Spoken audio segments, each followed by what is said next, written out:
اور میں ناظرین کی اہل علم کی توجہ چاہوں گا جن کو علم سے تعلق ہے. دیکھیے یہ الفاظ بخاری مسلم کے ہیں. مفتی صاحب قبلہ، مفتی عابد مبارک صاحب قبلہ ذی علم شخصیت ہیں، آپ بھی تشریف فرما. دیگر میں سامنے جو لوگ موجود ہیں اور کیمرے کی آنکھ سے جو پوری دنیا مجھے دیکھ رہی ہے، میں ان علماء اور محققین اور ماہرین علم کے سامنے دستک پیش کرنا چاہوں گا. ذرا دیکھیے اس حدیث کو. فرمایا وہ ابھی منجدل فی تینہ، میرے باپ آدم جب نہیں تھے ان کا خمیر گوندا جا رہا تھا تو میں موجود تھا. یہ الفاظ حاکم کے نہیں ہیں، بخاری مسلم کے ہیں، جس طرح میں پہلے وضاحت کر چکا ہوں. امام بخاری کے شاگرد ہیں امام ترمذی. اس میں الفاظ کیا ہے کہ حضرت ابو ہریرہ نے پوچھا تھا کہ متا وجبت لک النبوۃ یا رسول اللہ، حضور آپ نبی کب بنائے گئے؟ حضور آپ نبی کب بنائے گئے؟ فرمایا وآدم بین الروح والجسد، آدم روح اور بدن کے درمیان تھے، میں نبی ہو چکا تھا. ترمذی کی حدیث حسن ہے، حسن درجہ حسن پر ہے، جو امام بخاری کے شاگرد ہیں. اور یہ حدیث پاک جو ہم نے آپ کی خدمت میں پڑھی ہے امام حاکم سے، یہ بخاری مسلم کی شرط پر صحیح ذاتی ہی ہے. لہذا آپ اندازہ لگائیے کہ یہ مسئلہ کبھی امت میں متنازع نہیں رہا کہ اللہ رب العالمین نے انسانوں کو پیدا کرنے سے پہلے اللہ رب العالمین نے نبی پاک کو پیدا کیا تھا. اور وہ یعنی بشریت کی ابتدا حضرت آدم سے ہو رہی ہے، لیکن شریعت کا یہ قانون ہمیں اس بات کا پابند کر رہا ہے کہ بشری ابتدا سے پہلے بھی آپ کا وجود تھا. جیسے رب نے چاہا آپ کو تخلیق فرما دیا تھا، اور پھر اس رات یعنی جس کو نسبت ہے عالم آب و گل میں اور بشری جامع میں خاتم النبیین بن کر آپ تشریف لائے.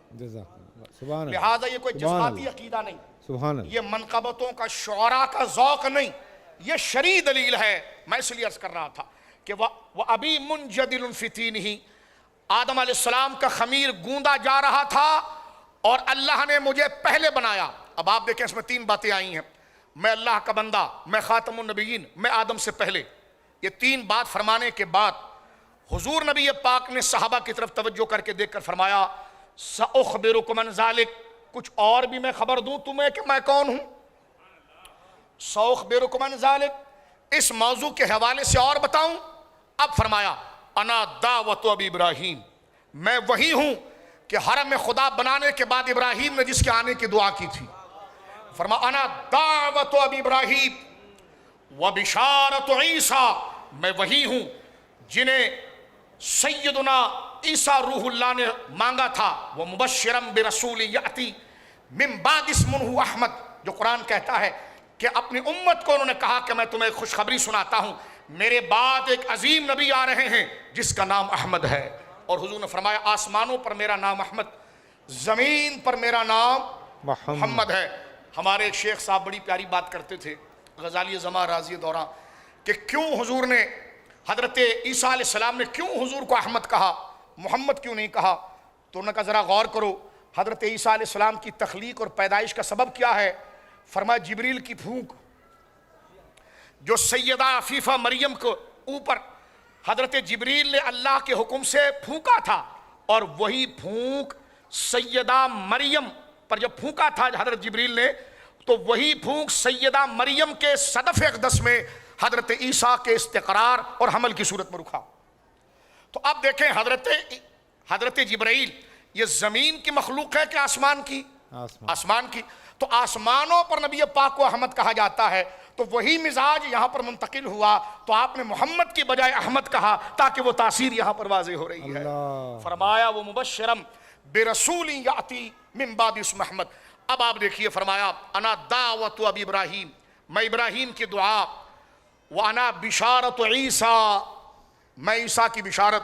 اور دل تھام کے یہ آخری جملے سنیں، حضور نے صرف یہ نہیں کہا کہ میں سیدنا ابراہیم کی دعا ہوں، حضور نے صرف یہ نہیں کہا میرے بزرگ دوستو اہل علم کہ میں سیدنا عیسیٰ کی بشارت ہوں، بلکہ آگے فرمایا وَرُؤْيَا أُمِّي، میں اپنی ماں کا مشاہدہ بھی ہوں.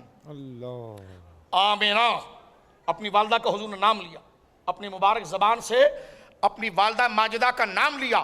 فرمایا وَرُؤْيَا أُمِّي آمینہ، میں اپنی والدہ آمینہ کا وہ مشاہدہ ہوں جو میری پیدائش کی وقت انہوں نے دیکھا تھا، فرمایا جب میں پیدا ہوا تو میری والدہ نے یہ کہا کہ مجھ سے نور نکلا کہ میں مکہ میں بیٹھی تھی اور ملک شام کے محلات مجھے نظر آ رہے تھے۔ آپ اندازہ لگائیے، اب ہم اسی چکر میں رہیں کہ یہ نور حسی تھا کہ ہدایتی تھا۔ میں نے کہا جس سے کمرہ روشن ہو وہ کیسا نور ہوتا ہے؟ مجھے آپ یہ بتائیے۔ اور جس نور کی طاقت اتنی ہو کہ جناب زمینیں ہٹ جائیں، پہاڑ ہٹ جائیں، فاصلے ہٹ جائیں، مسافتیں ہٹ جائیں، جہاں پر حضور کی امت نے لے جا کر اس وقت کی سپر پاور کو زیر کر کے اللہ کے قانون کو لانا تھا، اس مرکز قیصر و کسریٰ، مرکز قیصر کے وہ کنگرے نظر آئے۔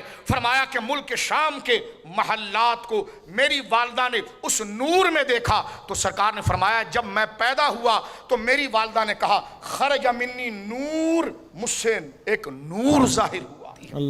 اور میں اس حدیث پر کیا کہوں؟ میں اہل علم سے کہوں گا طنز کی طرف جانے سے پہلے 13 صدیوں سے امت نے اس حدیث کو سمجھا ہے، اس کی انٹرپریٹیشن پڑھ کے دیکھ لیجیے۔ بخاری شریف کی مسلم شروحات موجود ہے جو ہر مدرسے میں پڑھائی جاتی ہے۔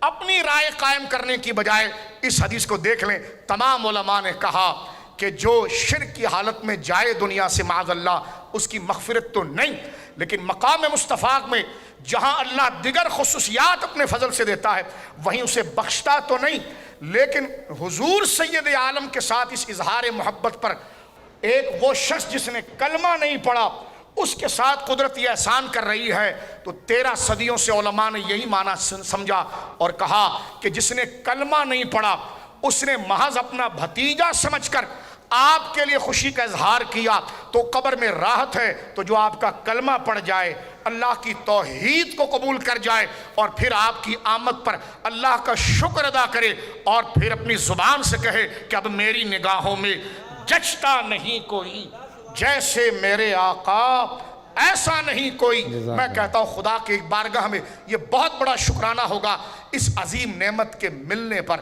اللہ رب العالمین ہمیں فرقوں میں تقسیم نہ کرے اور ایک امت بنا کر جناب سید عالم صلی اللہ علیہ وسلم کی تعظیم، تکریم اور آپ کی عظمتوں کا اعلان اور اس کا معترف، اور میلاد کا مقصد یہ ہے کہ جب ہم ان کی محبت اور تعظیم کا اعلان کر جائیں تو جو شریعت وہ لے کر آئے ہیں اس پر ہم عمل کریں، ان عبادات پر ہم عمل کریں، ان حقوق پر ہم عمل کریں، حقوق العباد ہو یا حقوق اللہ ہو۔ یہی مقصد میلاد کا ہے کہ خوشی کا مقصد کیا ہے کہ شریعت کو مضبوطی سے پکڑ لیں، تعلیم کو مضبوطی سے پکڑ لیں، قرآن و سنت کو مضبوطی سے پکڑ لیں۔ اللہ رب العالمین یہ چند کلمات جو میں نے ذکر کیے ہیں میری اور آپ کی مغفرت کا ذریعہ بنائے۔ آمین۔ بڑے بول بولے ہیں کیونکہ بات بڑی تھی، اللہ عمل کی توفیق عطا فرمائے اور اس امت کو اللہ رب العالمین مجتمع کرے، پاکستان کو سلامتی عطا فرمائے۔